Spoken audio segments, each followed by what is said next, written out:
তো আমি এখানে আপনাদের একটা সুন্দর একটা সিস্টেম বলে দিই, যারা হিফজ করবে, আপনারা যারা হিফজ করবেন, মনে করেন আজকে আমি তাবারাকাল্লাহ যেন মুখস্থ করব। 1 আয়াত 2 আয়াত যতটুকু মুখস্থ করবেন এটা নামাজে পড়বেন, নফল নামাজে দাঁড়াবেন, কোরআন শরীফ পাশে রেখেই বন্ধ করে রেখে নামাজে দাঁড়াবেন।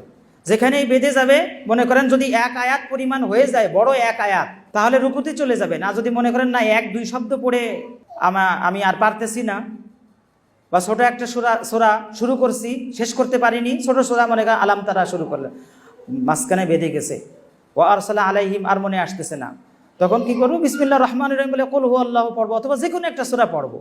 তো এখানে মাসালাটা বলে দিই যে ওই সময় রুকুতে চলে যাবেন যে কোনো একটা সূরা পড়ে। আর নামাজে এইভাবে পড়লে যেটা হিফজ করেন, আমরা যেটা হিফজ করি এটা কি হয়, এটা অন্তরের ভিতরে গেঁথে যায়। তো এটা করতে পারি, কোনো একটা সূরা পড়তেছি, তো সেই সূরার শেষে কুল হুয়াল্লাহু আহাদ পড়লাম, কোনো সমস্যা নেই।